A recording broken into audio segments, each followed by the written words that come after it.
Hello friends, welcome to Spice Bay. இன்றைக்கி சோமாஸ் எப்படி செய்வது என்பதை பார்க்கலாம் வாங்க. ஒரு பவுலில் 2 கப்பு மைதா எடுங்க.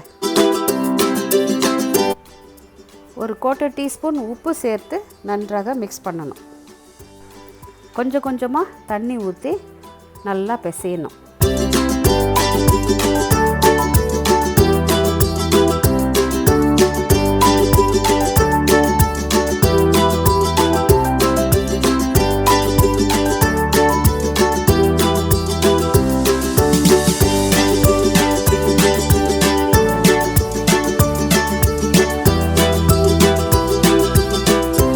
ஒரு டீஸ்பூன் நெய் ஊற்றி நல்லா பிசையணும்.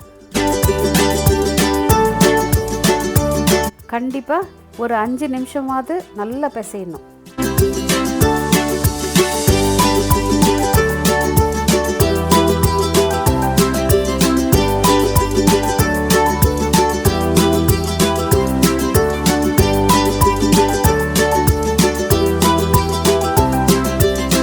ஒரு மூடி போட்டு நல்லா ஒரு அரை மணி நேரம் ஊற வைக்கணும். ஒரு பேனில் ஒரு டீஸ்பூன் கீ ஊற்றி பொடியாக நறுக்கிய 1/4 கப் முந்திரி சேர்க்கணும். 1/4 கப்பு பாதாம் பொடியாக நறுக்கியது, பிறகு 15லேருந்து 20 வரை காய்ந்த திராட்சை சேர்த்து நன்றாக வறுத்து ஒரு பிளேட்டில் எடுத்து வைங்க.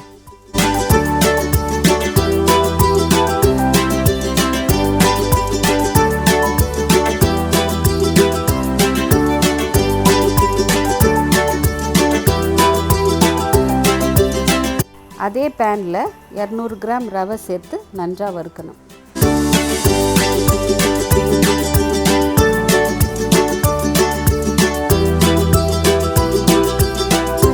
ஒரு பவுலில் 1 கப் சர்க்கரை எடுத்து வைங்க.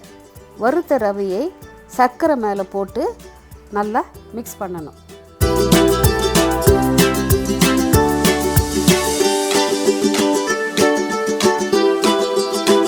எப்போவுமே சர்க்கரை அடியில் போட்டுட்டு மேலே ரவையை போட்டு நல்லா மிக்ஸ் பண்ணணும்.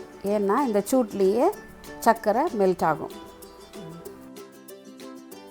ஒரு 1/4 கப்பு தேங்காய் துருவலை பேனில் போட்டு அந்த ஈரத்தன்மை போகிற வரைக்கும் நல்லா வறுத்துட்டு ரவையோடு சேர்த்துருங்க.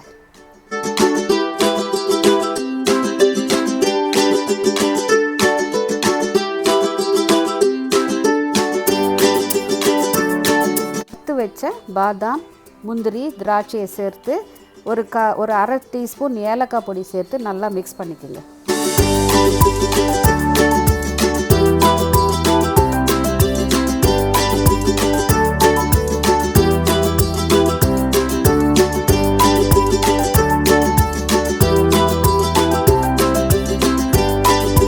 கால் கப்பு பொடித்த பொட்டுக்கடலையை ஆட் பண்ணுங்க.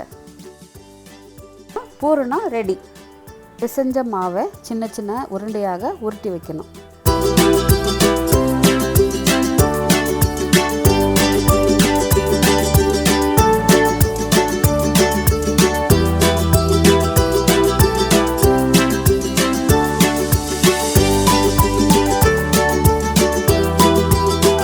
கொஞ்சம் மாவு தூவி ஒரு உருண்டை வைத்து நல்ல மெல்லிசாக தேய்க்கணும்.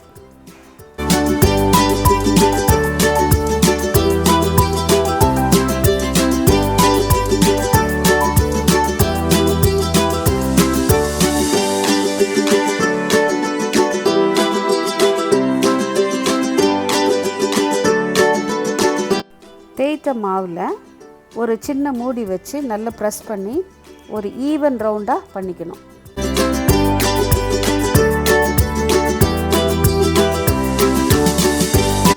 ஒரு ஸ்பூன் ரவை கலவியை உருட்டிய சின்ன சப்பாத்தி மாவில் வச்சு நல்லா ப்ரெஸ் பண்ணுங்க.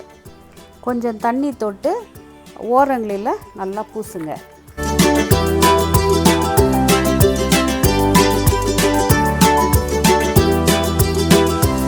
பாருங்க, இது மாதிரி மடித்து சுற்றி விரல் வச்சு ப்ரெஸ் பண்ணுங்க.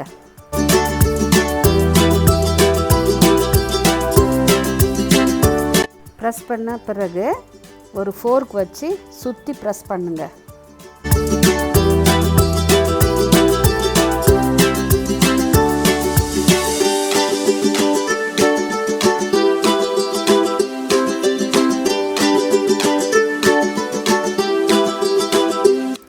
எல்லா உருண்டையும் இந்த மாதிரியே செய்யுங்க.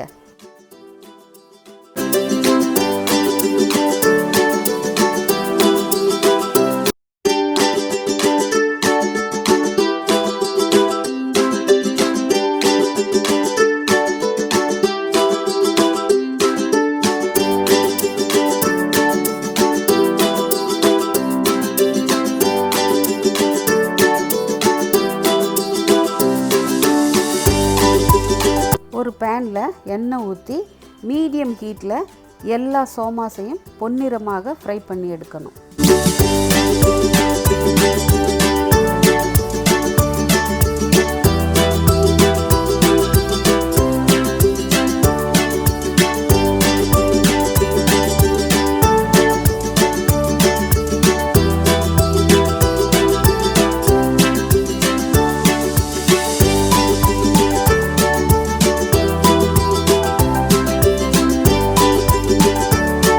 பாருங்க, ரொம்ப அழகாக வெந்து வந்திருக்கு.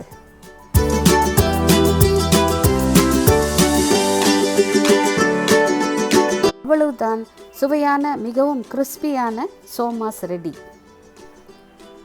இந்த சோமாஸ் 2 வாரம் வரை கெடாமல் நன்றாக இருக்கும்.